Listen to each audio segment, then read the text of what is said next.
Have you ever felt? Are you listening? Damn.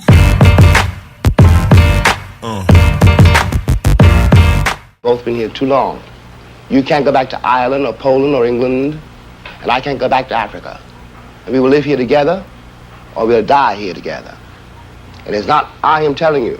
Time is telling you. You will listen or you will perish. You listening? Hey everyone, thank you for taking the time to watch another video in my POC Unity Now series. I want to say ahead of time that I'm going to say a lot of names wrong, and I want to apologize ahead of time. Please feel free to correct me or just tell me it's super shitty. Okay, here we go. The United States has a long history of not only vilifying, marginalizing, destroying, pillaging, and terrorizing minority communities in this country. But what the white power structure has been most proud of is its ability to separate minority communities and create an ever-encompassing wedge of fear and hate between them. None more so than the Black and Asian community. Between the myth of the model minority and the criminalization of the Black community, this country has set a divide as emotionally wide as the Grand Canyon between the Asian and the Black communities. On May 26, 2020 in Minneapolis, Minnesota, a revolution was ignited, but this time it was unlike the previous protests and marches in the past. 1.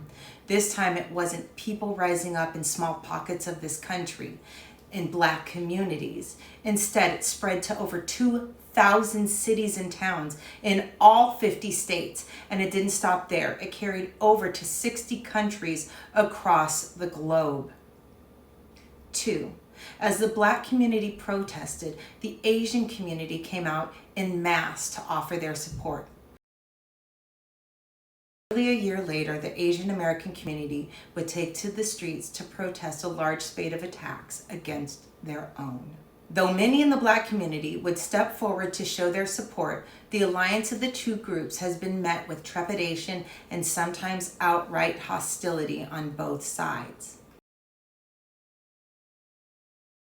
Here's the problem.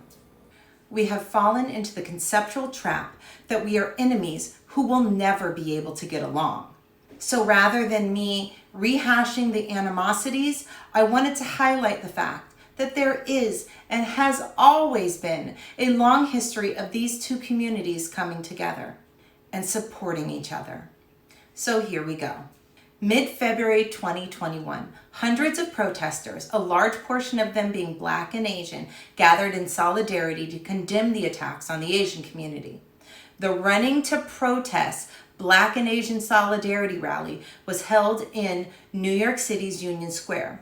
This was organized by the Black filmmaker and activist Kofi. He created the Running Club after George Floyd's murder. An Oakland-based Black clothing company named Maddow Future, owned by Sine Akibu Lan, stepped forward to help sell a series of sweatshirts, t-shirts, and masks, focusing solely on the unity between the Black and the Asian communities. This collaboration was created by Miss Tarika Lewis, the first female Black Panther Party member, Tommy Wong of Good Good Eats, and Civic Design Studios. On Monday, April 5th, 2021, a live panel named Black and Asian Christians United Against Racism was held to discuss the recent anti-Asian Black racism and solidarity and Chicago's racist history. After meeting Malcolm X at a protest in New York City, Yuriko Kochiyama, a Japanese-American woman, became one of his closest friends and allies. This friendship inspired her to incorporate aspects of Black nationalism into her own activism. One of the earliest members of the Black Panther Party was Richard Aoki, who was a civil rights leader in Berkeley, California. He was also the only Asian American to hold a leadership position in the Panther Party. Grace Lee Boggs, an activist and a member of the Chinese American community. She spent the majority of her life on the advancement of Black Americans. She wrote about working in conjunction with labor unions and the Black Power movement. She participated in the Great Walk to Freedom in Detroit with Martin Luther King Jr.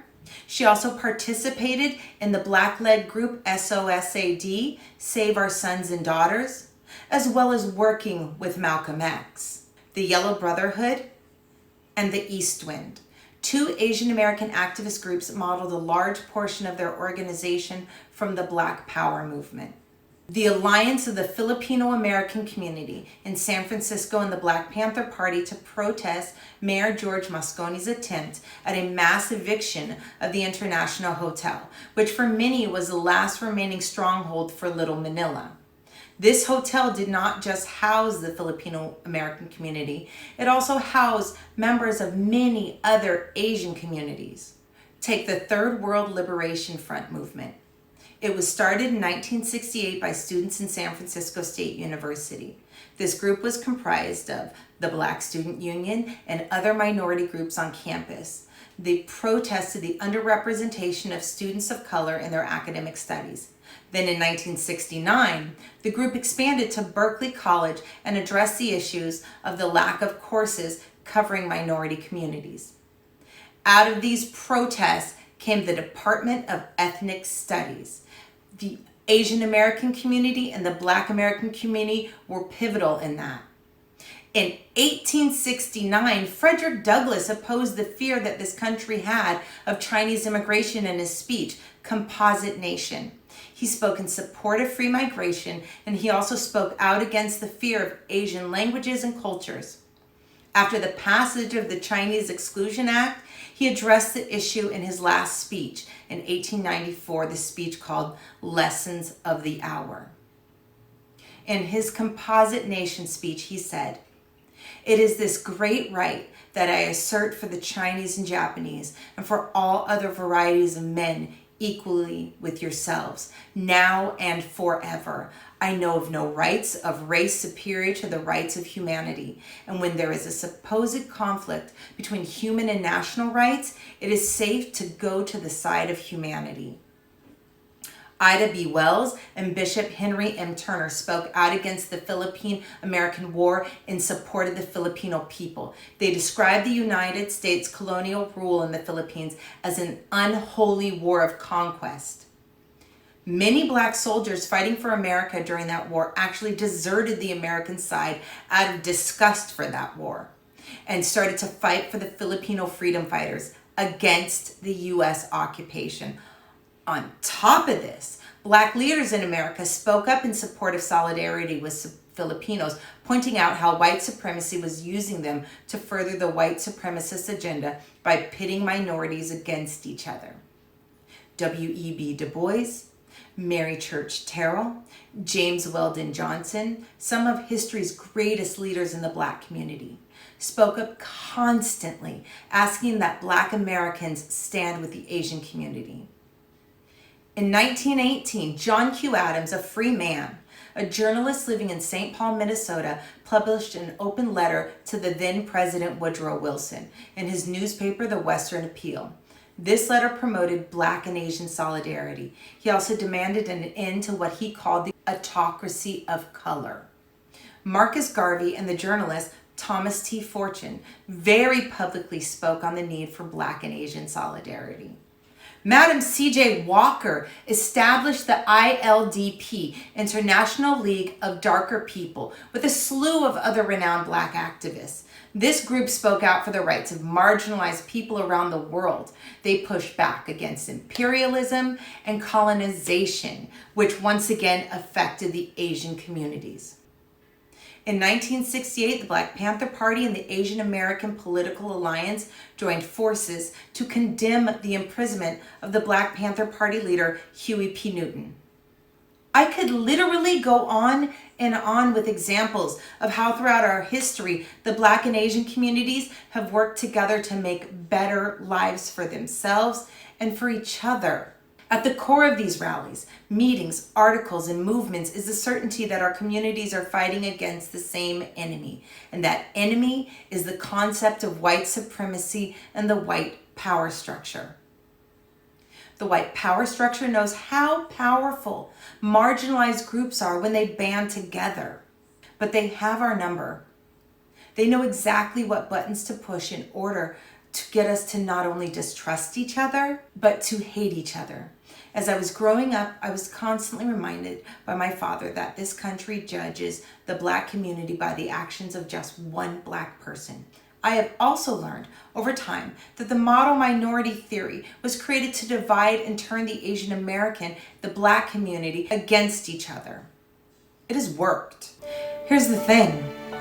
This is not how it has to be.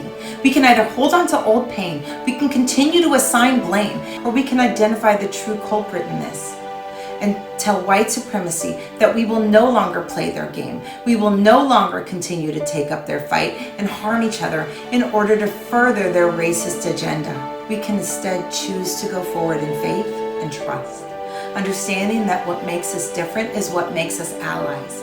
We don't have to speak the same language, eat the same food, wear the same clothes, or pray to the same gods in order to be able to stand together and build our communities up, one brick at a time. As much as I use this platform to learn, I also would love to learn from you guys. So if you could please drop some history, some comments, or some rallies that I don't know about in the comments section. Until next time, this fight isn't for some of us, it is for all of us.